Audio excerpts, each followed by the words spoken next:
everyone, and welcome to today's webinar, 5 Keys to Top Sales Performance in 2018. Just a few housekeeping rules today. You've all been placed on mute for the duration of the webinar, but you'll have the opportunity to ask any questions you may have at the Q&A session at the end of the webinar.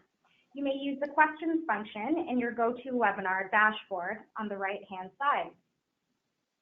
Today's webinar is 5 Keys to Top Sales Performance in 2018, presented by Dave Mahr, Consulting Partner at Rain Group. Today's webinar is brought to you by Rain Group and the CPSA. At the CPSA, we're pleased to offer membership rewards that help you perform better, deliver more consistently, and accelerate your success at any level, from entry to leadership. Membership in CPSA helps you build your sales career with development opportunities and professional designations that recognize your skills. You can also get connected to a network of senior sales executives, entrepreneurs, sales managers, sales representatives, and sales agents to help you learn and grow, and you can join the inside track with exclusive sales tools, training, and resources to propel your performance. As an extra, you'll get huge savings on travel and more. The CPSA professional sales designations represent achievement of a standard of excellence in sales.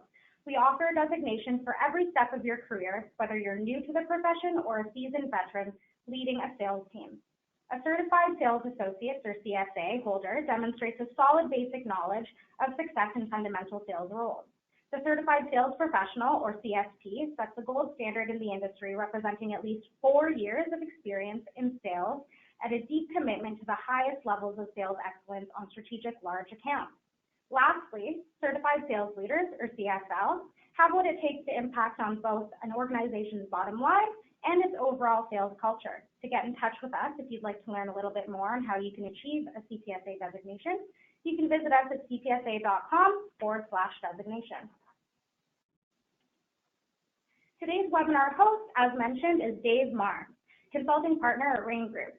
Dave has been a lifelong salesperson, management consultant, and executive. He has been building long-term relationships based on business value for most of his career and has personally influenced hundreds of business transactions in excess of $300 million. He has been applying innovation, industry expertise, and technology and created many new options for clients. Dave has been successful as an individual contributor and in leading large teams in sales pursuits. Dave has a variety of frontline and board experience and is recognized for sales and marketing expertise in a variety of industries, including professional services, retail, high-tech, and industrial markets. As a lifelong learner, he has a BA from Queen's University and an HVCOM and an MBA from the University of Windsor, and is also an accredited outsourcing practitioner and recently completed a diploma in digital strategy and communications management from the University of Toronto. Now, without further ado, I'll pass it over to Dave to start. Welcome, Dave. Thank you, Rublin. And you forgot to mention I'm a recently credentialed CSL, so very proud of that.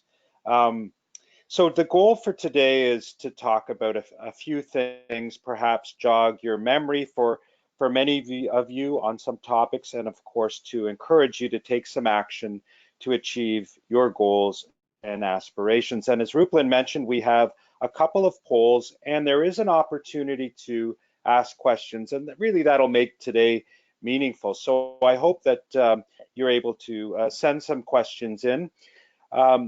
There are some links at the end of our presentation to a couple of white papers that are really meaningful. One is a very powerful set of 50 questions that you can ask. I think it would be a good idea to look at those, whether you're new to sales or whether you're a seasoned professional. It's always good to think about questions that you could ask and to have a few in your portfolio when required. Questioning is really important. And there's also a white paper called What Sales Winners Do Differently. And we're going to talk a little bit about some of the research that we did because it does feed into today's presentation. But if you want to, spend some time and read a 20-page white paper, you can download it after today. And finally, for those of you that have an interest, this is a journey that you may want to start. We have a research panel. It's a global research panel where we We survey sales leaders at multiple different levels. Twice a year, it's about a 30-minute twice a year, 30-minute per time, so a 1-hour commitment per year. But to be part of that research panel, it might start a journey for you to change your awareness of sales. So what I mean by that is you would get access to different types of research. You would get briefings from analysts, and you'll just become more exposed to things. And if that is a journey that you're interested in, you'll have that opportunity as well. So what I'm going to share with you is one big idea, and if you implement this idea, it will transform either you or your sales organization, but definitely your results.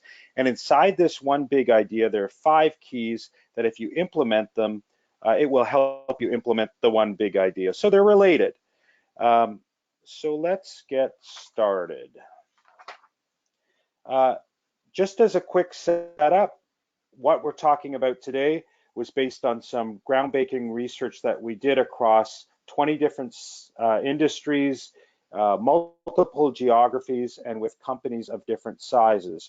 And what we wanted to find out in this research that we did was we wanted to find out what do the organizations do that had the better results?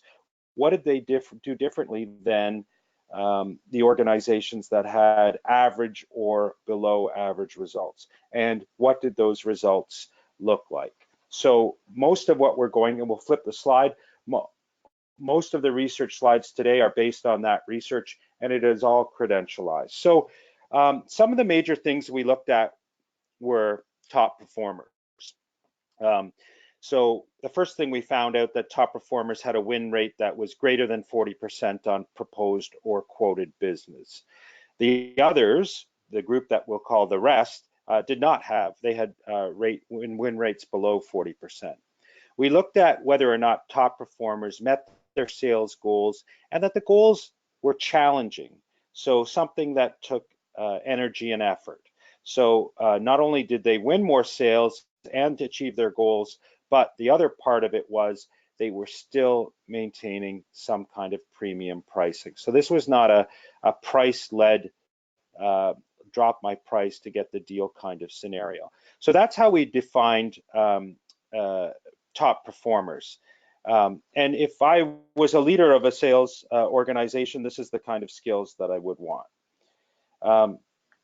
So what we found was that that the results were consistent across the world, regardless of where you were in the geography. The results were consistent, and that's something that we didn't expect.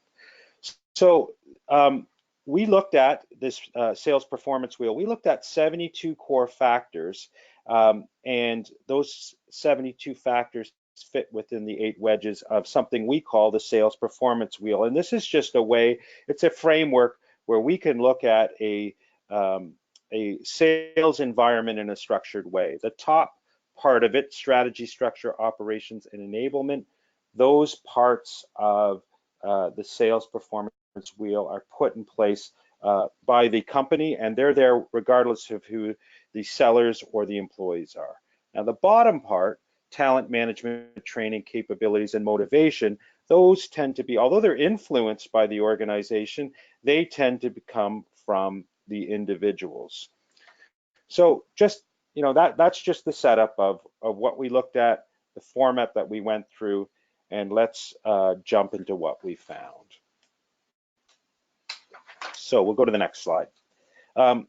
So out of those 72 factors, we kind of, I'm going to drill down for the purpose of today down to 5. The first thing was that we found that you know, top performing organizations, they were focused on driving maximum value. And we're going to talk about how and what you do and how you achieve that maximum value, but you don't do that by just responding to client needs. You have to lead with insights, you have to collaborate, you have to provide new opportunities and new thinking for your buyers. The next factor was they were excellent at maximizing sales to existing clients. So what this means is Very often in organizations, you may sell one or two things to an existing client, but a client is not aware of everything that you can sell to them, or you as a seller or a sales team haven't come up with enough strategies to sell or to maximize your sales to existing clients. And one thing that sales leaders say, 77% of sales leaders say, if we focused on strategic account management better, we would get 25% or more lift from those accounts. So that's why strategic account management is so important. Now, top performers also looked at, their revenue growth was exceptional, right? So top performers had exceptional revenue growth, and that the leaders within these top performing organizations, they respected sales. They supported sales. They realized the importance of sales. So it's important that in these top performing organizations, when we studied them, that the leadership embraced selling as an important part, and that the leadership was very effective. So those were the 5 cultural and categories that were most important that came out. So let's talk about top performers, and this is some of the research that we found. So when we looked at driving maximum value, this is one of the categories, look at the difference between top performers and the rest. And I realize that the coloring here is slightly off, but the top performers are at 81% of the organizations, the rest 61%. So there's a 20% difference between the top performers' ability to drive maximum revenue versus everyone else. And as well, within value driving organizations, the company leaders prioritized the development of sellers. So they made sellers more valuable by training them and coaching them and help putting systems in place for them to be able to function more optimally. So if we look at these results, it's pretty compelling that value driving organizations, the performance difference. Let's go to the next slide. So why would somebody want to become, or why become a value driving organization? Well, one big thing is you look at the difference in terms of revenue growth. A value driving organization has the ability in a top performing way, drives top line revenue by 18% more. And so the one thing I would say is you want to be focused to be able to drive and grow revenue. Let's go to the next slide. So another reason why you want to be a value driving organization is that your win rates are higher. So a value driving organization has a 54% win rate, and that's 9% more than the rest. Now, that might not seem like a lot, but if you look at it from a profitability standpoint, it has a tremendous impact on profitability. Sometimes that will have as much as a 50% impact on profitability of the company, because all of the fixed costs for you sales leaders out there, you're going to know all the fixed costs are already taken care of, and you are getting incremental revenue lift, and other than paying some commission, the profit goes right to the bottom line. Let's go to the next slide. So one other important thing that the value driving organizations, the difference was that the amount of undesired turnover, this is sales, this is losing people, but losing people that you don't want to lose. So it's okay to lose, it's okay if there's turnover, but what you don't want to lose is you don't want to lose those key sellers, those key reps that resonate with clients, that drive the results that you need, that are good team players. So in value driving organizations, people were motivated and people wanted to stay, so that the amount of undesired turnover was 12% less than everyone else. So this is a good factor. Nobody wants to lose those good people. Next slide, please. So, the big idea is to become a value driving sales organization. And I'm going to talk about that big idea within the context of 5 keys. And the first one is to be able to motivate. People at value driving organizations are more motivated. We found this was embedded in the cultures. And you know, all of you know this or have felt this because as sellers, you know, we all know that if we can believe in a product, if we can believe in management, if we can believe that we're going to make a difference for our client, and we can change that environment to make it more successful, we're going to be more effective, right? And so that momentum, that and if we have clarity on what we're doing, that will lead to us performing at an optimal way. Next slide.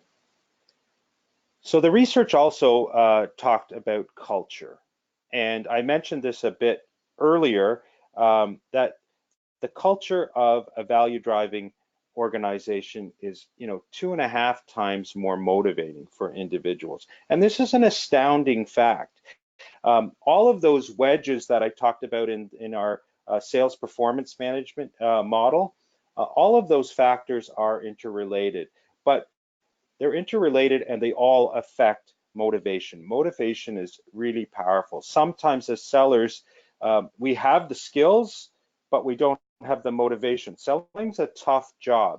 And in a value-driving organization, because you have leadership from support from above, because you have a culture where everybody feels like they're driving and creating meaning with the work, where you're able to drive and have a motivated culture. Next slide, please. So an interesting thing in value-driving organizations is that people who are selling, they want to get better. They are pursuing, they're willing to work hard to achieve excellence. And so, you know, this is critical because as we know, the world's changing constantly. We also always have to retool. And so people that are in these value driving organizations at a 35% difference. So, you know, they are wanting to get better and better and to be excellent. So again, surprising result from our research. Next slide, please. I mentioned about management support. And having your managers and having an environment where everybody's working together and it's not combative is really critical.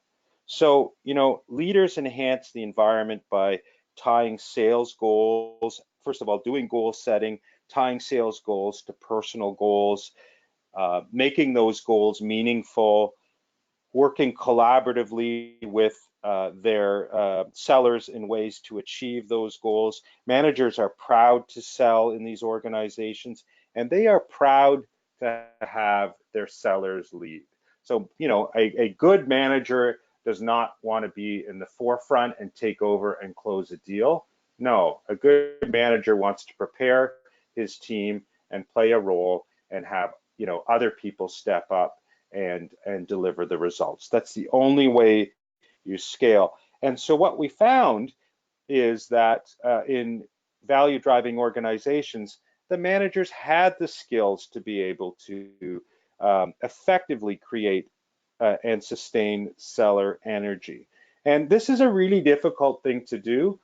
As you know, our research says only 10% of sales managers are top performing sales managers, and only 3% are elite. So this is a really difficult thing to do, and it's difficult because often the sales manager was a promoted top seller. And so, you know, to change behavior, if you're a top seller, you know, you're the person, the woman, or the man that goes in and closes the deal. It's really difficult to stop and hold back and to have others take the reins and close. So it's difficult, but you know, top performing organizations have a culture of success. Let's go to the next slide. So let's just talk a little bit about motivation in a more generic way. There was some research that was done at Yale and Forsyth College in the States related to Army cadets at West Point. And they wanted to study motivation and to find out, you know, how to drive the best results and from different types of motivation. And this applies directly to selling as well. So they surveyed over a period of time over 11,000 cadets, and they asked them, they wanted to figure out whether they were internally motivated. So to simplify things, people would say, you know, I joined the military because it's the right thing to do and I want to serve my country. So it's kind of internally or intrinsically motivated. And then there were other people that said, if I go to West Point, I'm going to have a better career. I'm going to get a free education. After my military service, I'm going to make more money and I'll have more prestige. So, you know, we're all smart people here. We all realize that the internally motivated cadets were the top performers. That makes sense to us, right? But what was really weird or remarkable was the cadets that had both. They were both internally and externally motivated. They were as bad as the externally motivated. So yeah, you know, it's a bit of all or nothing. How are we doing here? Ruplan, do we have a poll or not yet? We have a poll. I will open the poll now. The question is, what do you think? What was the #1 factor that had the greatest influence on sales motivation? And that poll is open now. So there's a lot of factors that motivate people, and we have some research on it. So, you know, all of these 4 areas can affect motivating salespeople. Some might, and so to a degree, they all affect, but there's one that is a bit surprising in terms of, you know, the greatest influence on sales motivation. And I can't see the results coming up, but I'll keep talking, Ruplan. You take over when you see the results. But the results are coming up. We've got the majority in inner drive. Okay, that's interesting. So that's interesting, but the actual statistically best answer is task clarity, which was really surprising when I saw this, and I had to read it a couple of times. But then it made sense, and you know, it's a bit led here with the blue banner. But you know, one of the challenges we have as sellers is we tend to be really reactionary. Although we don't want to admit that we're reactionary, we get RFPs, we get emails, we get clients calling us saying there's an important thing. We have to go ahead and reach out to clients and make whatever kind of metrics we have. We have our bosses asking for reports, or we have to go to sales calls that the timing gets changed, or we have to skip. Like we're reacting a lot more than we realize. And what we don't do, and in many organizations, we don't have clarity in terms of what we need to get done. And so getting focused and having clarity from leadership as to what get done, we don't spend enough time doing that. If we do that and we orient ourselves having complete clarity as to what we have to get done, it helps us prioritize all those other distractions that we see or all those other good and important activities we have. It helps us prioritize things. So I thought that was kind of interesting when I saw that. And it did make sense, and that's what the research came up with. And when the poll closed, we had 69% vote inner drive and 14% vote task clarity, which is interesting.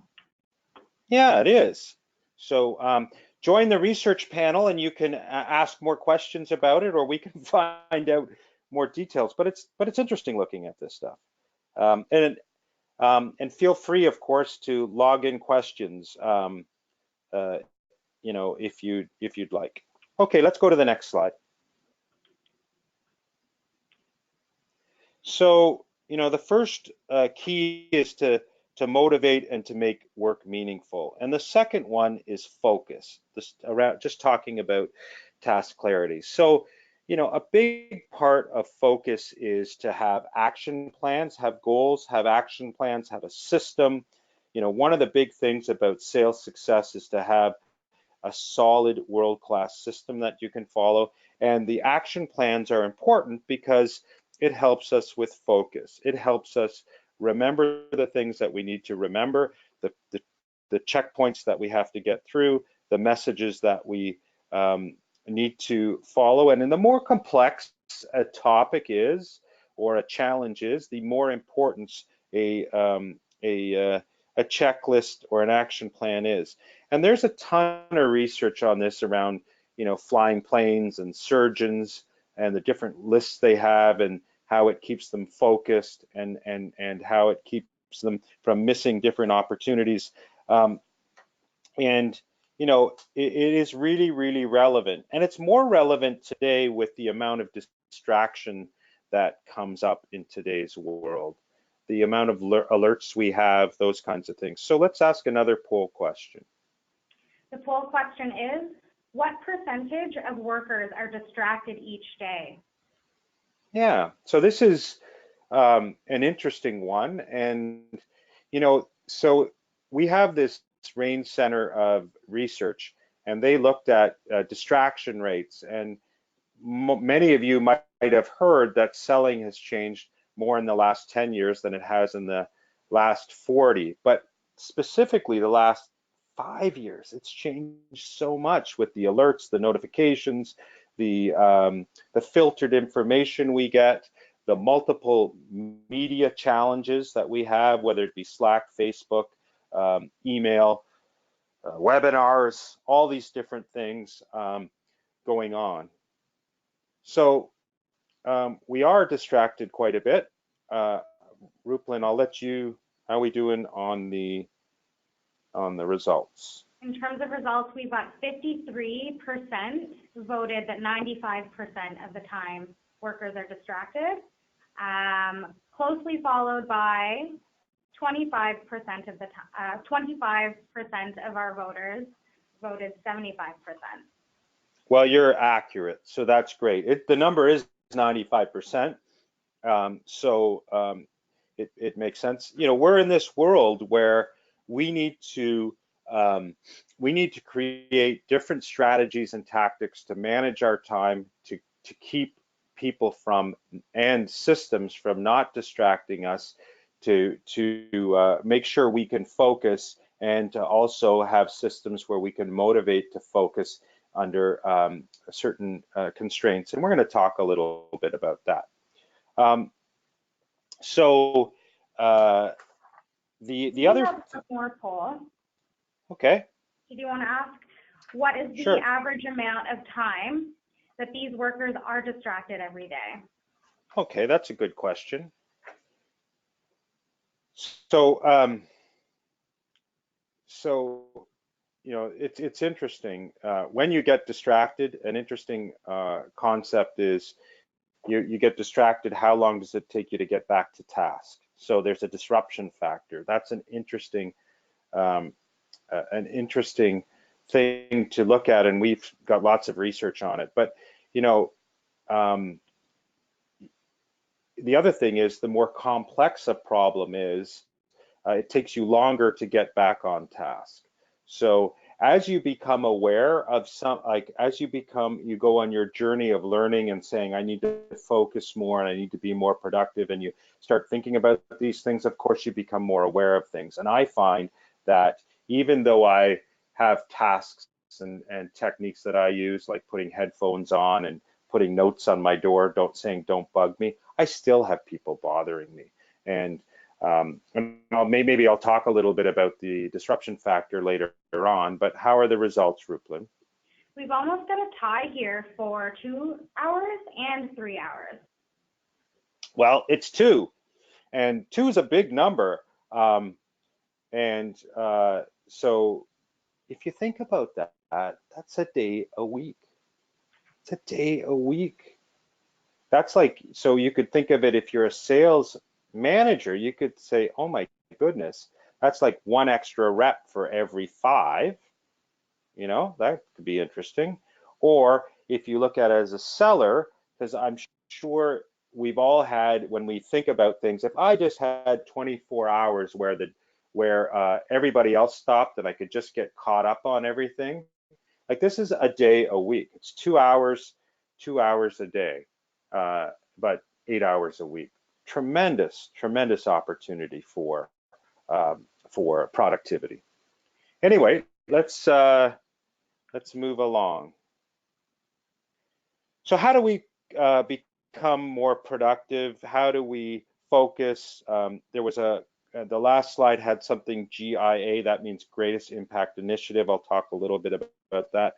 But one big thing, and I've mentioned this, is action plans and checklists. And they are so important in terms of driving maximum results and achieving better results. Top performers, they set their goals, they plan their weeks, they plan their years, their weeks, their days. They have, many people think these top performers are the rainmakers that come in and wing it. No, they don't, not at all.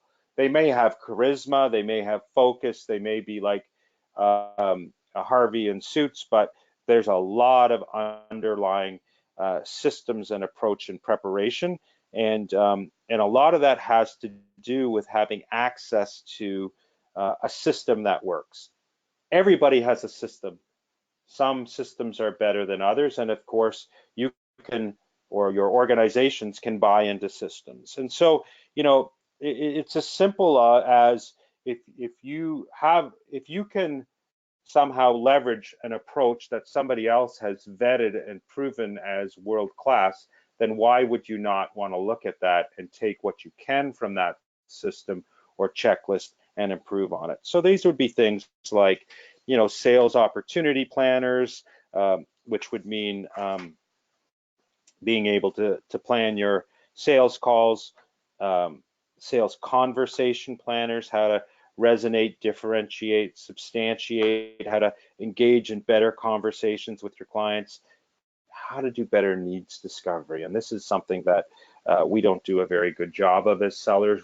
We want to talk about all the important things we've been trained on, but we really need to go slow and find out what the client wants, right? What the client needs, and be able to probe and to be able to understand and to be able to contribute and to be able to kind of paint a new reality with them.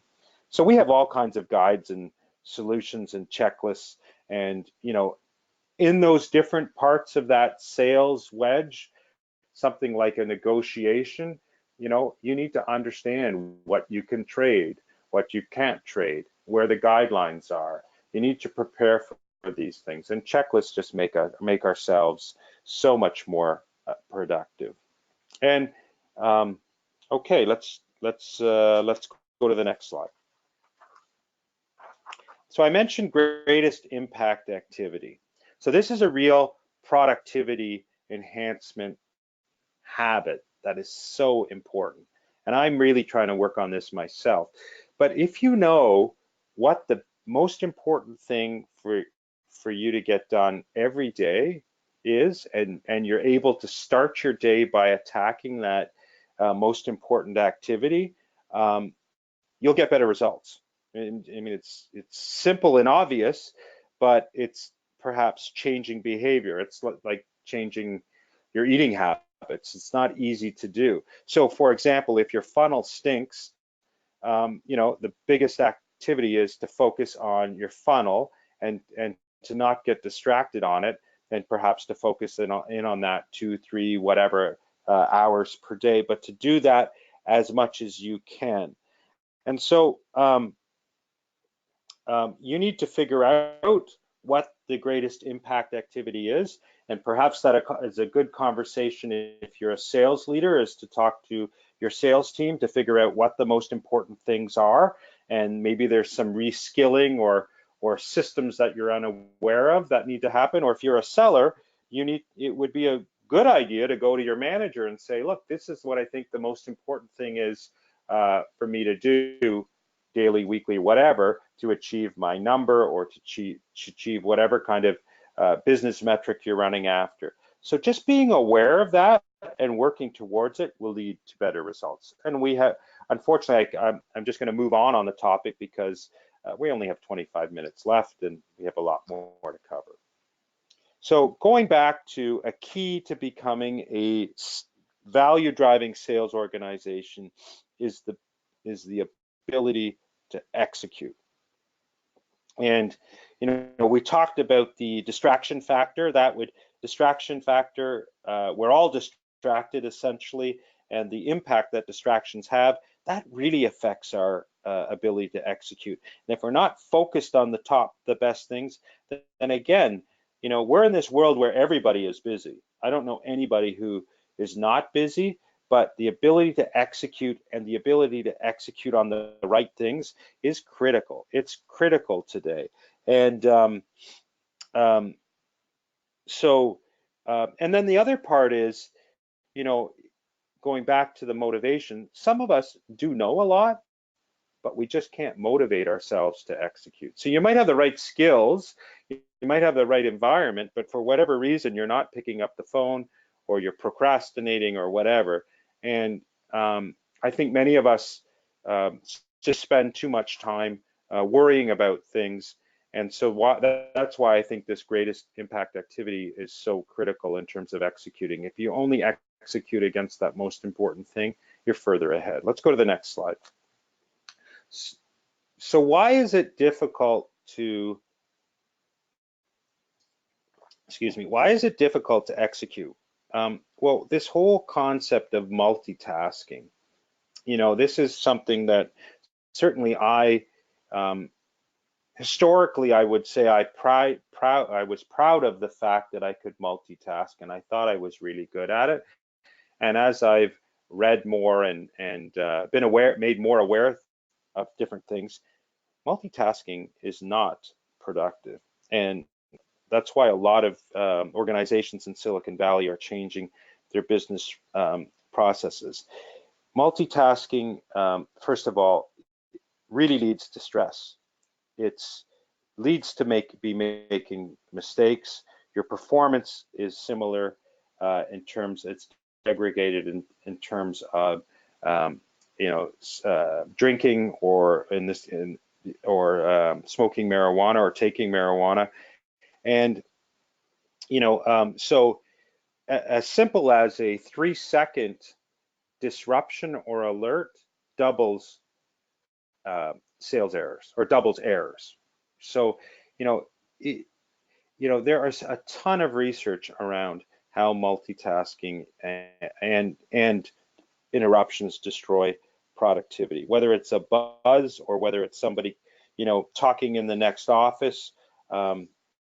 It actually affects you in many ways. And the other sad reality is that the more you multitask, the worse you get at it. It becomes a more deeper ingrained habit, and it's just harder to get out of. Let's go to the next slide.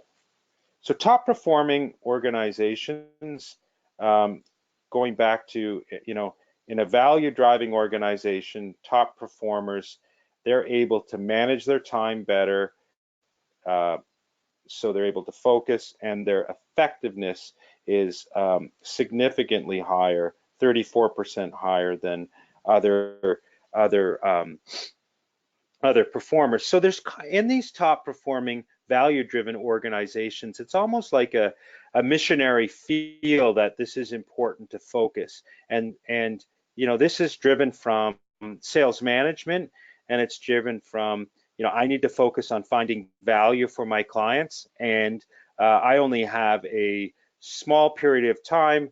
I've got so many hours to do this, and then I have all these other commitments, related to family and other things. So I've got to get this done, and I've got to get this done quickly.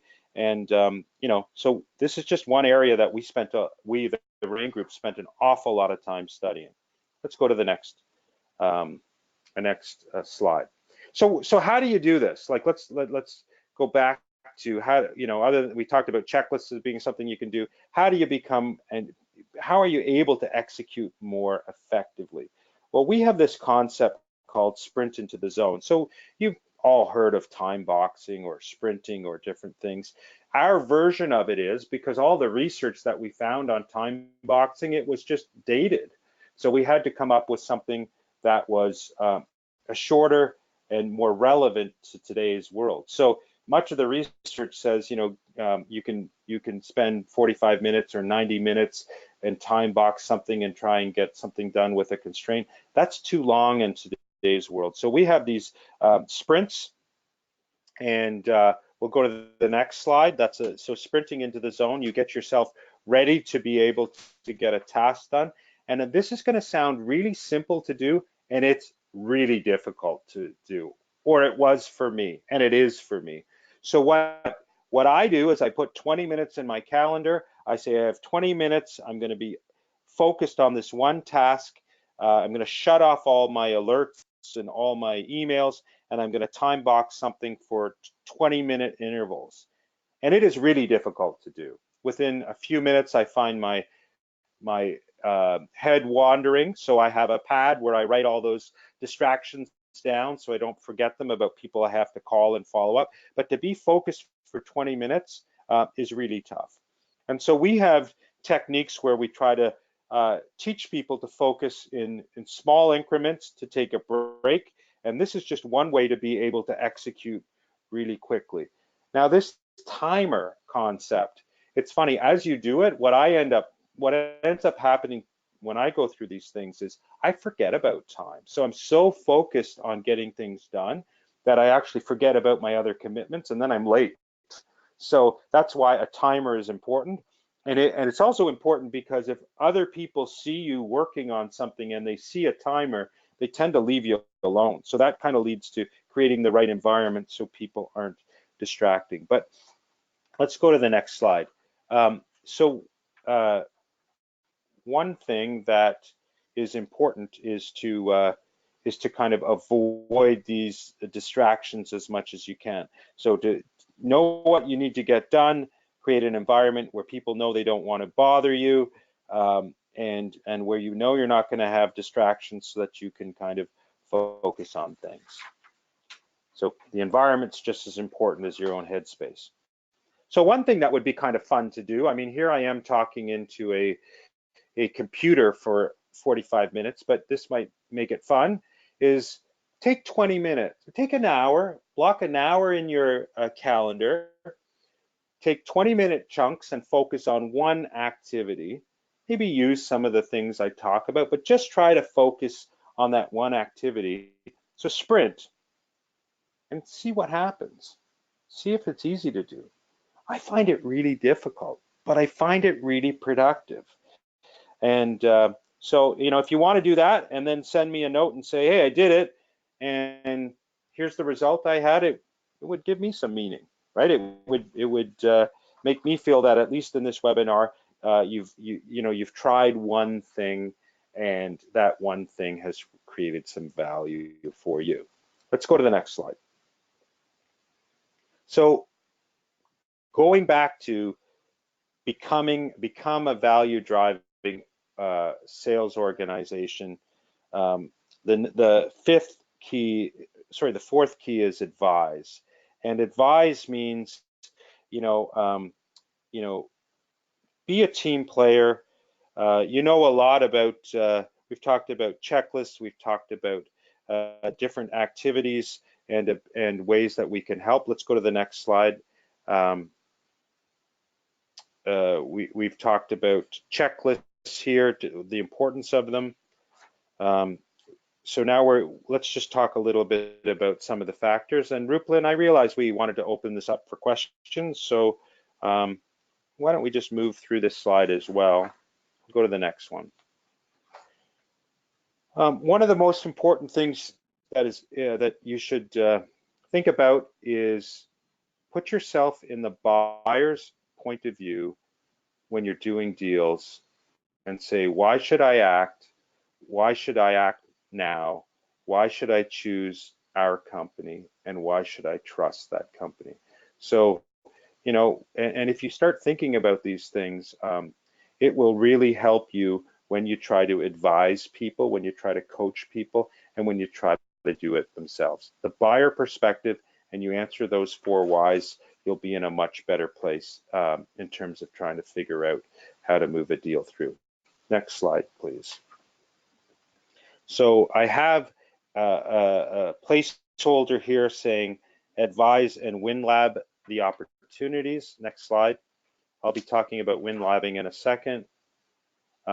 These were 3 categories of value driving organizations that are considered that are focused on by those organizations, driving and winning sales opportunities. You can see the value driving organization. Look at the differences here in the numbers versus the others. Managing and coaching, and core consultative selling. Again, all areas that the value driving organizations are performing at just a higher level rate. Next slide. So the 5th key is develop. And this is about, you know, personal development, developing your team, getting trained, reading, learning, getting your designations from the CPSA and your badges, continually developing. If you're not continually developing, then you're taking steps back. And that's the 5th key. Let's go to the next slide. I mentioned about a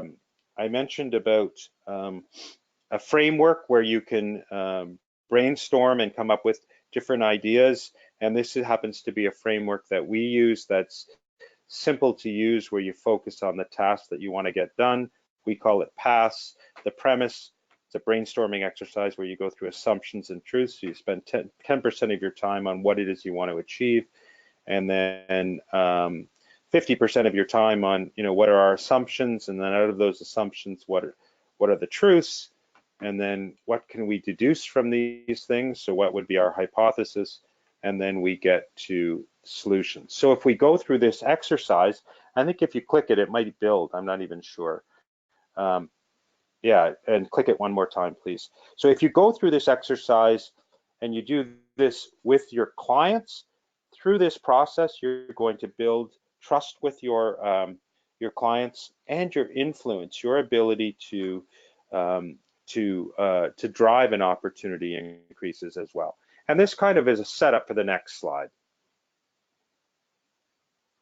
So the next slide, you know, this is kind of how selling has evolved. No, okay, well that's fine. If you think about the sharks, you know, many of us today, when we're in these price-oriented conversations where there's RFPs, you know, many of us play where we're, you know, there's lots of competition. We're unable to differentiate ourselves. We're told we're a commodity, and we as sellers have to move ourselves from this environment and go to the blue ocean part.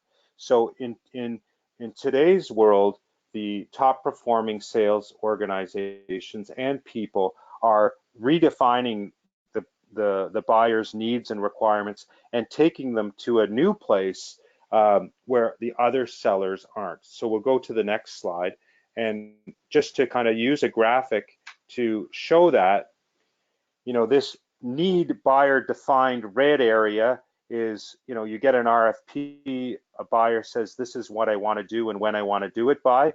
Well, you as a consultative seller with best practices and checklists and being motivated, and by developing yourself continually and knowing insights and being able to share, you know, potential pain that other organizations have had, you're able to reframe that buyer defined need into a different space, into this blue ocean. And when you do that, remember those lines that Ruplan drawed, trust and influence, that grows. So in today's world, top performers, the sellers, and this is backed by research by asking buyers, so buyer-based research, the sellers are more important in the sales process and perceived as better value from the buyers than the products or services, features, and functions. So and this kind of goes to the CPSA's vision as well, which is that the seller differentiates themselves in a top performing sales opportunity, and that's certainly the way that we at the Rain Group are trying to get people to think and act and have the skills and the motivation to kind of have those conversations. But it takes hard work.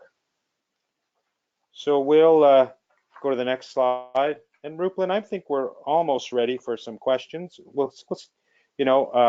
This is quickly. Value-driven organizations invest almost 3 times more in terms of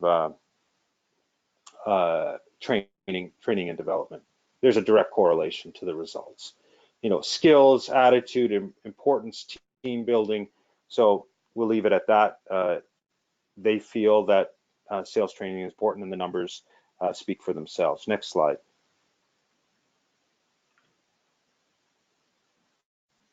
So those are the 5 keys: motivate, focus, execute, advise, and develop your skills continually. Next. Next, we talked about extreme productivity. We mentioned that these are some things that are important. Being able to motivate yourself, set up environments where you're in control of your time, and having the ability to execute. And I think it's really important in today's age to be able to have these capabilities, to have systems to enable you to change your habits and to be able to execute regardless of what your skills are. So Rupalin, maybe we have some time. We'll go. I think that's it for the content. Oh, we have, sorry, the white papers. This is a little bit about our organization.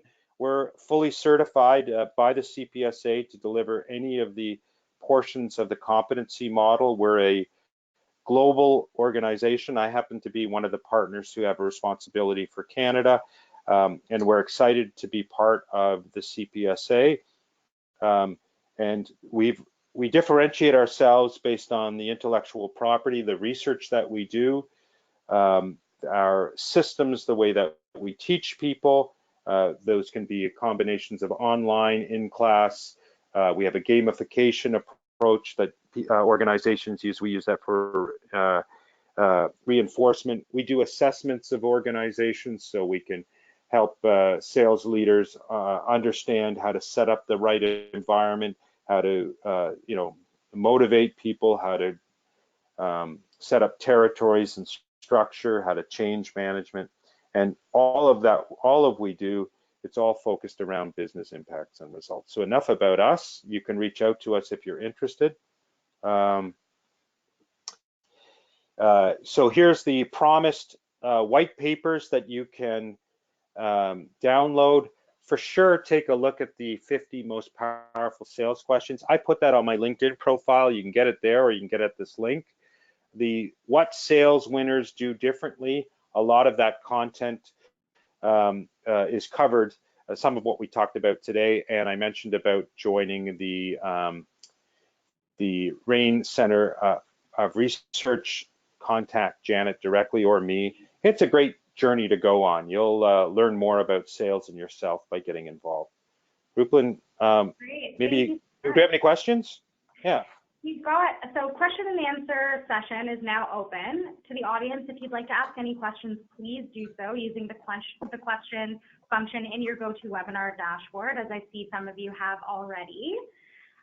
We have about 10 minutes for questions. So the first one here, Dave, how do you drive change in the organization? My company pivoted direction and strategy, customer and product, and the sales team has not adapted. Ooh, okay. Well, so a big part of change is coming up with a strategy, of course, a strategy and communicating that strategy. So there's going to be strategic things you do and tactical things you do. So I need to come up with some kind of plan, and if it, having the sales team, and this is going to sound really basic, but having the sales team involved in that plan is so critical. So I see this all the time, and I experienced that in my career. A decision was made to adopt something new, and the sales team was a bit of an afterthought. So for sure, you need to come up with a plan and a communication strategy, get the stakeholders together, and make sure that, remember this idea of task clarity, make sure that people have task clarity. Now, sometimes there's a lag in terms of the executives aren't ready to have that conversation with a, let's just say, a frontline sales team. So if I was a middle level sales leader, I might come up with a contest. So a contest to get my team focused on, to get them to achieve something that is meaningful and to drive short-term results. Because regardless of what happens, we all know that at the end of the day, revenue and growth is important, and companies invest a lot into sales teams. And there's no dodging. When you've taken on this career as a salesperson, you're going to have to perform. So as a sales leader, I might create a contest. If I did not have the stakeholders in place like I wanted to, a contest might be one more thing. And an obvious thing to do would be to get whoever has set the strategy and pivoted the direction, get them to talk to your team in a town hall or at one of your sales meetings. And that just helps with getting focused. It helps you to manage your sellers better. As a seller, it gives you some direction and you understand where it's going, and it gives you meaning. So that's how I'd respond to that question. I thought it was a great question. I think you touched on this at the beginning of the webinar. So how do you define value, and what does it mean to be value focused? So I would define value as the collection of reasons why a customer buys from you, right? So it's not a value proposition. A value proposition is, what that comes from a company. But value means if you're the buyer, what is important to me as a buyer. So the definition, or how you would become value focused, would be a couple things. And Ruplan, you did mention this. You establish some kind of meaningful dialogue. So you're resonating, you're establishing rapport, you're connecting on an emotional level, you're connecting on a rational or business case or economic level. You go through a conversation where you're collaborating with the client, you're understanding what their goals are, their needs are, their problems and challenges are. So you're involved with them on a journey, and once you understand what their goals and afflictions are, you're kind of working on a new reality with them. So you're part of the process. You're sharing business insight. You're sharing perhaps pitfalls, and so you're building your value as a seller. You're going into that whole blue ocean kind of environment as you work with the buyer in a meaningful way. And then finally would be impact. So you have clarity on what the business impact is if you're able to achieve or solve these goals, achieve these goals or solve these problems. So you understand what business impact is. And if you as a seller understand what business impact you can always anchor back to that with your features and functions of what you're trying to sell. So that just gives you some kind of it gives you a source of strength and a way for you to go back and apply meaning to the conversation. So that's really how I would, your buyer defines value, and you may have a bunch of value propositions. It's up to you as a seller to figure out what your buyer values, and then you kind of layer on, you pull out of your backpack what's relevant to the buyer. Thank you so much, Dave. We don't have any more questions. We're right on time as well. If you do have any questions, both of our email addresses, Dave Mahr's and the CPSA's, are on the screen here. Please feel free to send them over via email. That's no problem at all. But Dave, on behalf of the Canadian Professional Sales Association, I wanted to thank you so much for being such a great part of today's webinar, and also our audience. Thank you so much for taking the time to joining us today. Thank you. And feel free to reach out on LinkedIn if you'd like. And again, I'm so happy that you chose to invest an hour of your time with us today. And we know you have lots of choice. Thank you. Thank you, everybody. Have a great day.